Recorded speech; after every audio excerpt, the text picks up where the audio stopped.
Revelation chapter 7. And after these things I saw 4 angels standing on the 4 corners of the earth, holding the 4 winds of the earth, and that the wind should not blow on the earth, nor on the sea, nor on any tree. And I saw another angel ascending from the east, having the seal of God. And he cried with a loud voice to the 4 angels, to whom it was given to hurt the earth and the sea, saying, Hurt not the earth, neither the sea, nor the trees, till we have sealed in the servants of our God in their forehead. And I heard the number of them which were sealed, and there were sealed 144,000 of all the tribes of the children of Israel. Of the tribe of Judah were sealed 12,000. Of the tribe of Reuben were sealed 12,000. Of the tribe of Gad were sealed 12,000. Of the tribe of Asher were sealed 12,000. Of the tribe of Naphtali were sealed 12,000. Of the tribe of Manasseh were sealed 12,000. Of the tribe of Simeon were sealed 12,000. Of the tribe of Levi were sealed 12,000. Of the tribe of Issachar were sealed 12,000. Of the tribe of Zebulun were sealed 12,000. Of the tribe of Joseph were sealed 12,000. Of the tribe of Benjamin were sealed 12,000. And this I beheld, and lo, a great multitude which no man could number, of all the nations and all kindreds and all people and tongues, stood before the crown and before the Lamb, clothed with white robes and palms in their hands, and cried with a loud voice, saying, Salvation to our God, who sitteth upon the throne, and unto the Lamb. And all of the angels stood round about the throne, and about the elders, and the 4 beasts, and fell before the throne on their faces, and worshipped God, saying, Amen. Blessing, and glory, and wisdom, and thanksgiving, and honor, and power, and might be unto our God forever and ever. Amen. And one of the elders answered, saying unto me, What are these that are arrayed in white robes, and whence came they? And I said unto him, Sir, you know. And he said unto me, These are they which came out of great tribulation, and have washed their robes, and made them white in the blood of the Lamb. Therefore are they before the throne of God, and serve him day and night in his temple, and he that sits on the throne shall dwell among them. And they shall hunger no more, neither thirst any more. Neither shall the sun light on them, nor any heat. For the Lamb, which is in the midst of the throne, shall feed them, and shall lead them unto living fountains of waters. And God shall wipe away all tears from their eyes. That's what Revelation 7 has to say. And it sure brings up a lot of comments. Let's take it more or less in order. Okay. 4 angels holding the 4 winds, and another angel having the seal of God, saying, Not yet. And why not yet? Till we have sealed the servants of our God in their foreheads. Not on. It's not a stamp that's upon something. It's in. It's in the way you think. Okay. 144,000. We'll come back to that, because there's an interesting twist. After this I beheld, and lo, a great multitude. These were wearing white robes. I have a reference to Revelation 3:5. He that overcomes, the same shall be clothed in white raiment, and I will not blot out his name in the book of life. Well then, if we go well, let's continue. So, those are saints of some kind that have overcome, and they sing to God. There's one of their prayers. Now, this 13 is interesting in that it says, and one of the elders answered, saying unto me, what are these which are arrayed in white robes, and where came they from? This is an answer. In other words, John must have said, who are these? And the elder answered John in this vision, saying unto John, you're asking, what are these which are arrayed in white robes, and where came they? And John said unto him, sir, you know. And then he explained, these are they which came out of great tribulation, and have washed their robes, and made them white in the blood of the Lamb. Okay, they have accepted Jesus and worked and put effort into it. Mind you, you do not earn salvation. You just confirm what you're given.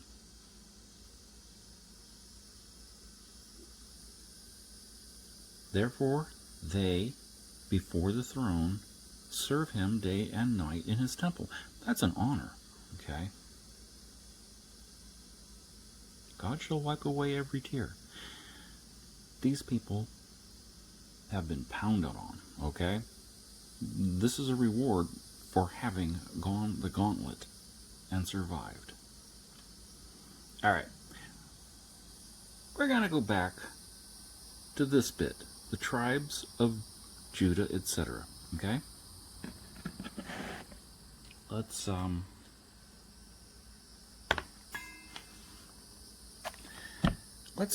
do the actual in-depth study. Okay. Now, Leah, Jacob's first wife, but she was the second born, bore unto him Reuben and Simon and Levi and Judah. Okay? Now, Rachel was jealous, and so Rachel gave unto Jacob her handmaid, her servant, Bilhah. Okay? And Bilhah birthed unto Jacob, whose name was changed to Israel, Dan and Naphtali. And then Leah, who she gave off birthing for a while, so she gave Jacob her handmaid. Remember, Leah and Rachel are sisters, so there's a bit of competition going on. Anyway, Zilpah was Leah's handmaid. She gave her husband her handmaid, and birthed Gad and Asher. And then Leah went back to birthing, because, yeah, loving happened. Birthed Issachar and Zebulun, and finally Rachel bore Joseph and Benjamin. Okay. And that's the birth order. You can find that Genesis 29:32 and forward from that. But here's the weird one. Okay. The order given in chapter 7 of Revelation is not the same. Okay? Judah, fourthborn, is listed first. And then Reuben, who was the firstborn. And then Gad, wait a minute, that's nowhere in order, and in fact by a different wife, so what gives? And Asher, okay, well, that's the brother to Gad. And Naphtali, okay, yeah, and Manasseh. We're going to have to dig into that so you know why I've got a question mark. Manasseh? Okay, that's one of Joseph's sons. Okay, Simeon. Okay, well, yeah, that's somewhere in there. Levi. Yeah, that's another of Leah's sons. Issachar. Oh, all right. That's Leah again. Zebulon. Well, okay. That's the other. That's the last male child to Leah. And Joseph and Benjamin. And those make sense because Joseph and Benjamin were Rachel's sons. But wait a minute. Where's Dan? He doesn't appear. Nowhere. And also, there are 12 sons of Israel. And when, for reasons of war, you can't send out the priests, that's not allowed. In that case, it comes down to Joseph, who had two sons, Ephraim and Manasseh. He went to Egypt, was sold by his brothers. Jealousy reigneth. Okay, wound up as a slave in a household. Wound up in prison because he wouldn't sleep with his master's wife. Wound up second unto the king because he could interpret dreams. Wound up, this little line is his wife bore for him Ephraim and Manasseh. Now, his wife was the high priest's daughter. Talk about a political marriage. So, when it's required, when Levi cannot be counted because of war or whatever, Joseph's two sons are listed as an individual tribe each. Okay, so it maintains 12. And yet here, Manasseh is listed and Joseph is listed. Okay, well, that makes Manasseh, is that because Manassans are also Josephians? I don't know why they did it that way. God knows. And when it becomes important for me to know, it'll be explained. But it's very curious. All right. During researching, another thing came up. And I want to share with you. The Bible doesn't just go over the major bits about you should believe. It also goes over personal stuff. And this is some of the very human stuff. Okay, this is the story about Rachel, who is the older sister, got married second, and Leah. Okay, blah, blah, blah, blah. And when Reuben, that was Leah's firstborn son, and I'm guessing he was 8 or 9 at this point for other reasons. He wasn't big enough to really help with the harvest, but he went out into the field, so he was old enough to go out on his own, but not really old enough to be that useful. And when Reuben went in the days of the wheat harvest and found mandrakes in the field, that's boy ducks, and brought them unto his mother Leah. And Rachel said unto Leah, Give me, I ask of you, of your sons mandrakes. And Leah said unto Rachel, It is a small matter that you have taken my husband, and would you also take away my son's mandrakes? And Rachel said, Therefore he shall lie with you this night. for your sons' mandrakes. Remember, Rachel and Leah are sisters. And Jacob came out of the fields in the evening, and Leah went out to meet him, and said, "You must come in unto me, for surely I have hired you with my sons' mandrakes." And he lay with her that night. And God hearkened to Leah, and she conceived and bare Jacob a fifth son. Well, Leah's fifth son. And that's Issachar. But the very, very real thing is there's negotiation going on between the sister wives.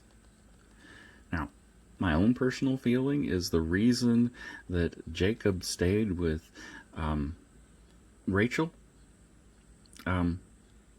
Yeah. Leah had a whole bunch of kids. She had at least 4 sons. I don't know about daughters. They're not listed at this point. But there's 4 kids, young kids, in this tent bouncing around. And here at Rachel's, nothing. Okay, so it's quiet. So where do you want to go to sleep? Just saying, it's not all cut and dried.